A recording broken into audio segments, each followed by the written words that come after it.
hajde pak, në gjithë të rankon. Hajde ku doshte mos harroj lefin. Moja më shumë shpejt, do më kujtosh se ke gabuar një njeri që ke në 7 vjet. Sonte do të flasim për një histori dashurie me fundas pak të lumtur, që çoi në izolimin dhe shkatrimin psikologjik të një gruaje. Një marrëdhënie ku viktima është në përkëmbur aq shumë saqë nuk ka më besim tek askush. Madje as tek drejtësia. Përse nuk merren masa për te, përse shteti nuk vepron, përse nuk bëjnë një jetë të lirë.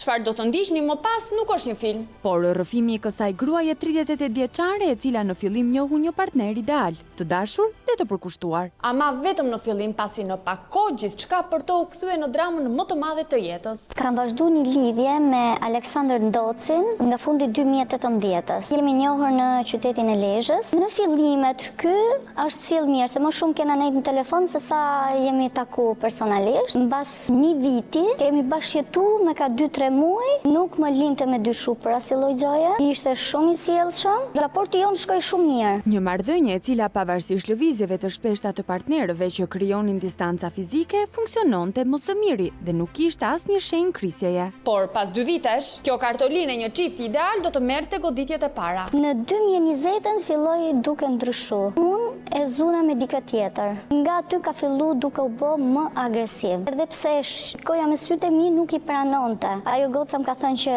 unë jam feju me këtë, unë ika. Me bindjen se raporti 2 vjeçar do të merrte fund aty dhe secili do të shkonte në punën e tij. Mas 2-3 ditëve ky më del para, ti nuk do ndahesh, ne do jemi bashkë se unë të du. Dhe më nxjerrte nga makina me dhunë dhe kështu vazhdote vazhdimisht. Nga ky moment, sjelljet e Aleksandrit nuk kishin më asnjë lidhje me ato të personit të mëparshëm, të përkushtuar dhe të kujdesshëm ndaj partneres. Gjithçka u kthye në dhunë dhe imponim. Do të qëndrosh me mua se dua unë. Kur unë kërkoja për më nda, ky nuk pranonte. Unë du me vazhdu jetën time. Unë vë të veshin vë.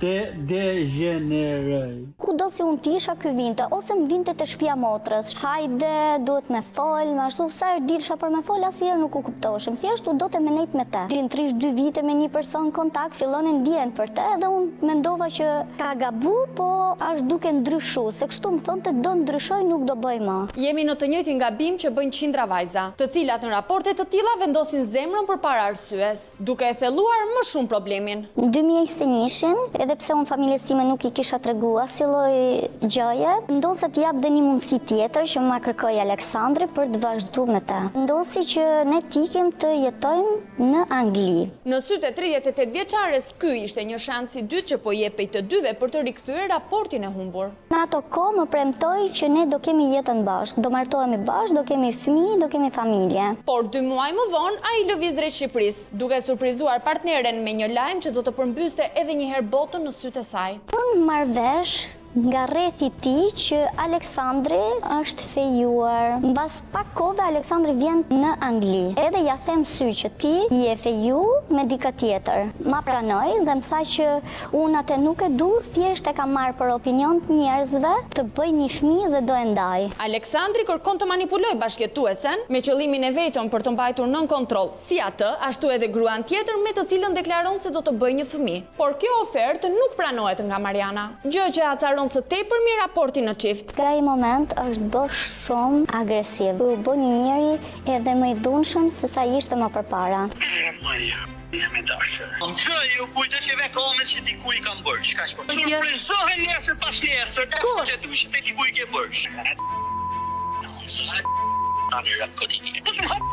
Me Aleksandrin mund ta kalosha mirë vetëm momentin që unë do e pranosha ashtu si ai donte. Ai kishte drejtet për gjithçka. Ndërsa unë kur nëse ngrisha zonin një moment për një drejtimin, ai thjesht më dhunote. Kushdo që e dëgjon këtë rrëfim, mendon se ky është fundi dhe ky person duhet të zhduket një herë mirë nga jeta e gruas që kishte sakrifikuar aq shumë për të. Por kishte një person të vetëm që nuk e mendonte kështu. Ajo ishte Mariana, e cila vazhdonte të qëndronte me të njëjtën shpresë se gjërat një ditë do të